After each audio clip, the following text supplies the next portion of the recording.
amiguitos, bienvenidos a mi canal. Hoy yo les voy a mostrar mi colección de slime. Vamos a empezar. El primer slime es este. Es un rosita y si le tuviera que dar una numeración, le voy a dar un 9 porque está un poquito duro. Vamos con el segundo slime. El segundo slime es este, que es mi favorito, así que le vamos a dar un 10 de 10. Está dura.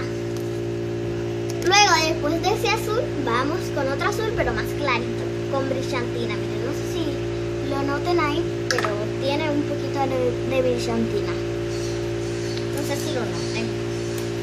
Bueno, vamos con el cuarto slime. ¡Vamos!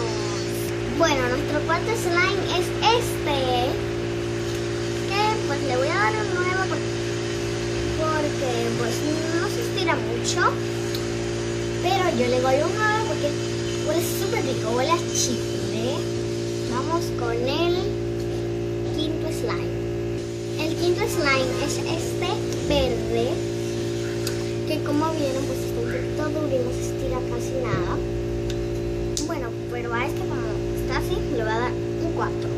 Un 4 le voy a dar. Vamos con el sexto slime.